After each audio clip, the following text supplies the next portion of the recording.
Kalau kamu malas membaca, kamu masih bisa belajar.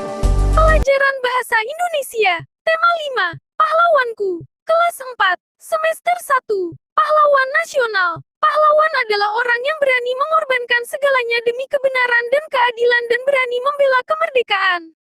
Pahlawan nasional adalah pahlawan yang berjasa pada negara Indonesia karena berjuang dalam memperebutkan kemerdekaan. Kita harus bisa meneladani sikap pahlawan. Sebagai siswa, cara meneladani sikap pahlawan yang baik adalah belajar dengan sungguh-sungguh.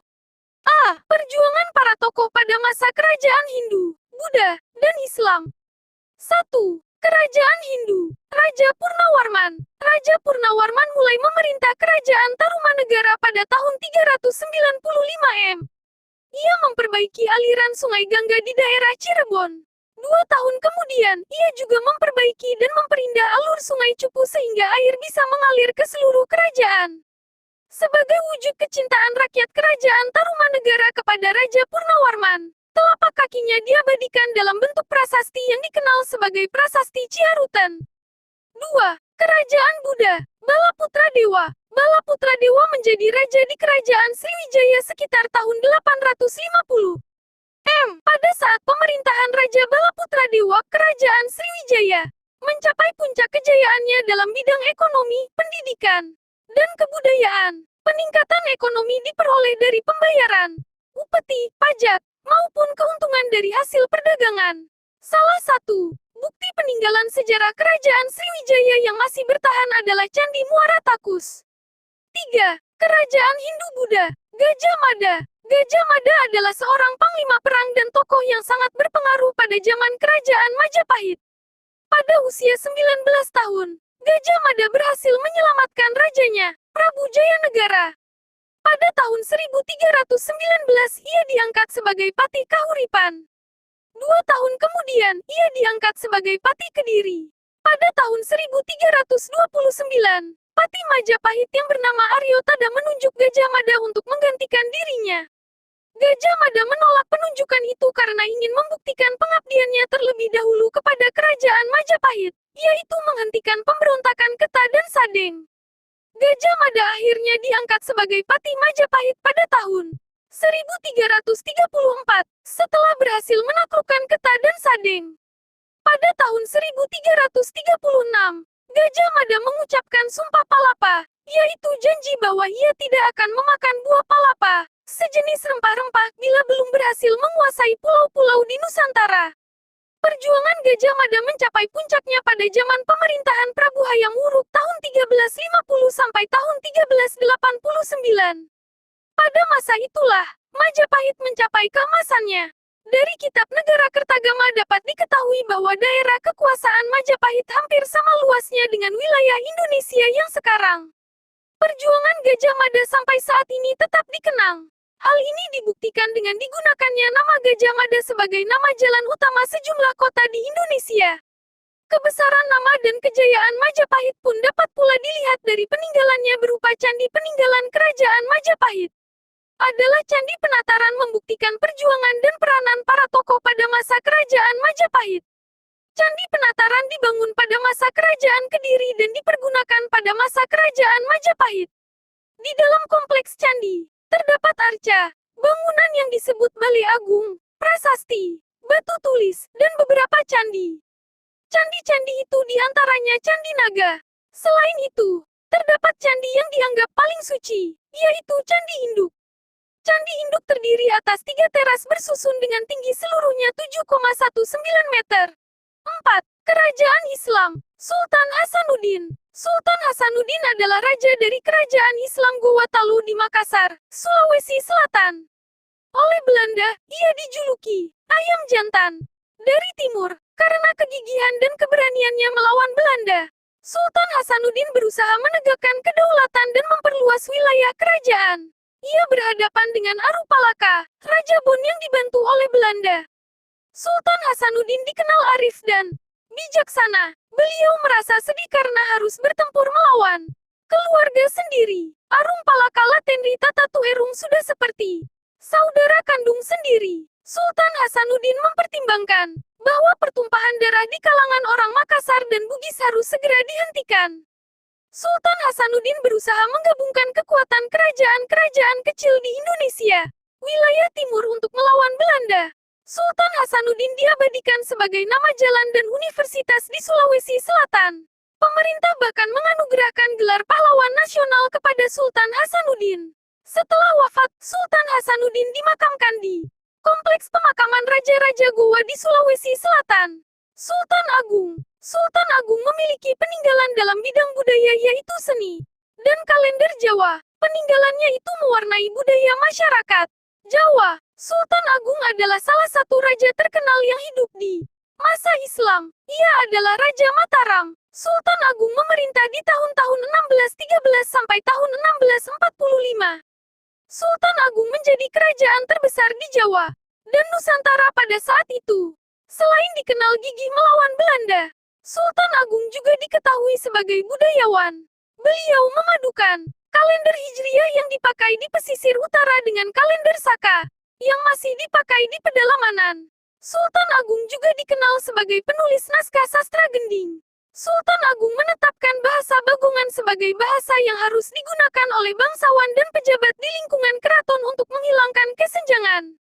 Sultan Iskandar Muda, hampir dalam seluruh aspek kehidupan menunjukkan bahwa zaman Sultan Iskandar Muda merupakan masa kegemilangan Aceh. Dia tidak hanya mampu menyusun dan menetapkan berbagai konsep konon, undang-undang dan peraturan yang adil dan universal, tapi juga telah mampu melaksanakan secara adil pula.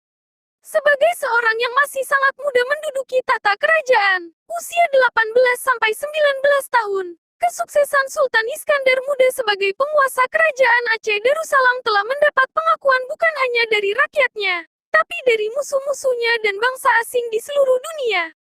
Sultan Iskandar Muda telah berhasil menyatukan seluruh wilayah semenanjung Tanah Melayu di bawah panji kebesaran kerajaan Aceh Darussalam. Dia juga telah berhasil menjalin hubungan perdagangan dengan berbagai bangsa asing, sehingga secara internasional Aceh tidak hanya dikenal sebagai sebuah negeri yang sangat kaya dengan berbagai sumber daya alamnya, tapi kekayaan itu benar-benar dapat dinikmati secara bersama oleh rakyatnya. B.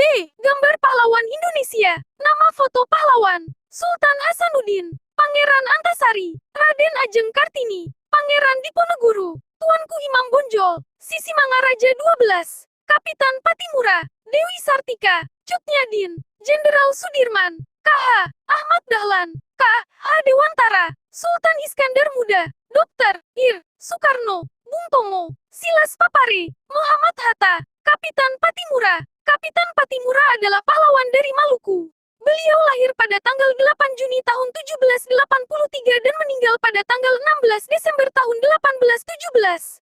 Patimura bangkit memimpin rakyat Maluku melawan kekejaman Belanda. Pada tahun 1817, perlawanan rakyat Maluku yang dipimpin oleh Patimura berhasil merebut benteng Durstede di Saparua. Raden Mas Suwardi Suryaningrat. Beliau lahir di Yogyakarta pada tanggal 2 Mei tahun 1889. Raden Mas Suwardi Suryaningrat atau Ki Hajar Dewantara menamatkan sekolah dasar di Yogyakarta dan sempat melanjutkan pendidikannya di Stovia. Pada tanggal 3 Juli tahun 1922, Ki Hajar Dewantara mendirikan perguruan taman siswa, yaitu sekolah nasional pertama bagi rakyat Indonesia. Taman siswa merupakan bentuk nyata perjuangan melawan penjajah karena ia yakin bahwa pendidikan akan membantu tujuan mencapai kemerdekaan bangsa.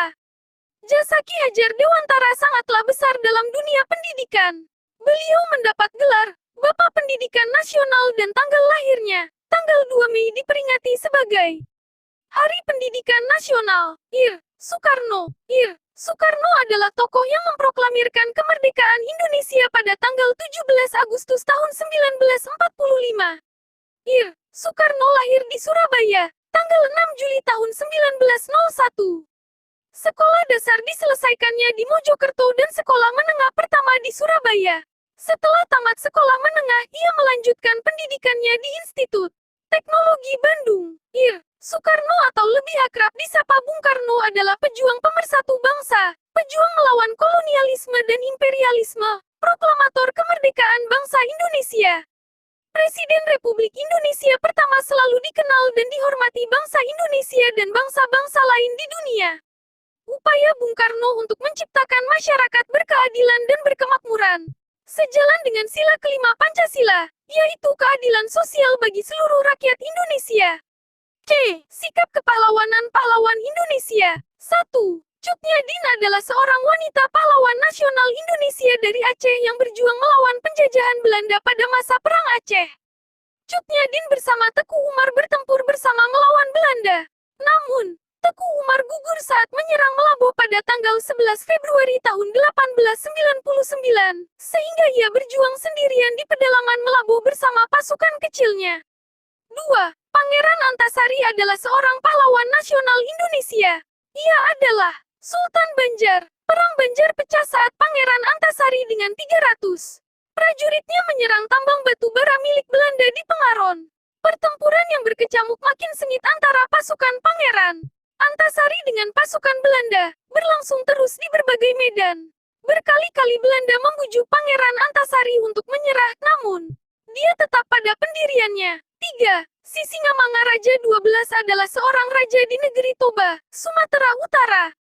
Antara tahun-tahun 1883 sampai tahun 1884, Singamangaraja 12 berhasil melakukan konsolidasi pasukannya, kemudian bersama pasukan bantuan dari Aceh, secara ofensif menyerang kedudukan Belanda antaranya Uluan dan Balige.